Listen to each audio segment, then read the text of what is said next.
রবিবার হাওড়া ডোমজুড়ের সলভে কন্যা সুরক্ষা যাত্রায় অংশগ্রহণ করলেন রাজ্যের বিরোধী দলনেতা শুভেন্দু অধিকারী।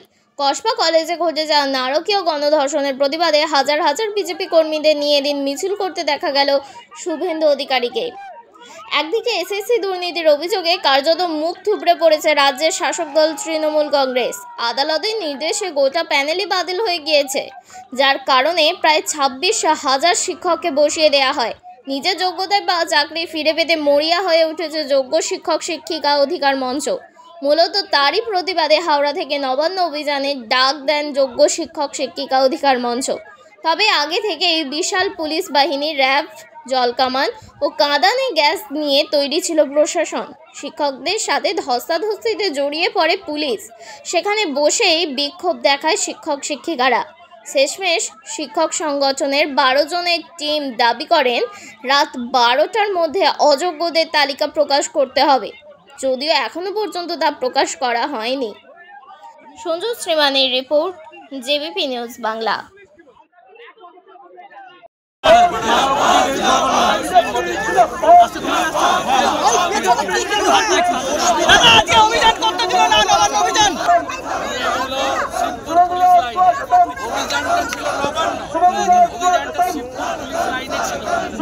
দাবি ছিল মুখ্যমন্ত্রীর সঙ্গে হলো মনোজ পন্থের সঙ্গে তিনি ডিসেম্বর মাসের পরে চিফ সেক্রেটারি থাকবেন, যখন এদের চাকরিগুলো থাকবে না, বেতনটাও বন্ধ হবে।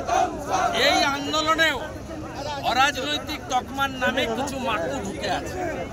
মাকুদের যদি না সরান তাহলে কখনো মমতা বিরোধী কোনো আন্দোলন সফল হতে পারে না।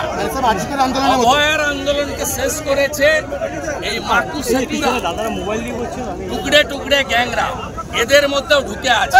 অরাজনৈতিক আন্দোলন মমতার পদত্যাগের দাবিতে আন্দোলন করুন। আমি বিরোধী বিজেপির একজন, আমি কথা দিচ্ছি যেদিন এই রাজ্যে বিজেপি সরকার হবে, রাজ্য সরকার অযোগ্যদের তালিকা দিয়েছে, ওই অযোগ্য তালিকা বাদ দিলে বাকিরা তো যোগ্য। 22 সালে এক্স জাস্টিস অভিজিৎ গাঙ্গুলির যে তালিকা, ওই তালিকায় 19,000 যোগ্য, 7,000-এর কাছাকাছি অযোগ্য। মমতা অযোগ্যদের বাঁচাতে 30,000-কে বলি আজকে মমতা টুপি পরালো, পুলিশের গাড়িতে উঠলো, এই যে 5-7-8,000 ছেলে মেয়ে এসেছিল লড়াইয়ের জেদ নিয়ে, আন্দোলনকে ধ্বংস করলো এবং নাকের বদলে নরুন নিয়ে বাড়ি গেল।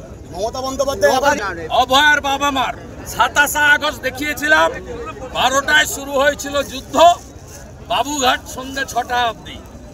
এবারেও প্রস্তুত থাকুন, সাঁতরাগাছি থেকে বড় মিছিল বেরোবে, আর ওদিক থেকে রানী রাসমণি থেকে আমি ওনার বাবা মাকে নিয়ে হাঁটতে শুরু করব। লড়াইয়ের ময়দানে দেখা হবে।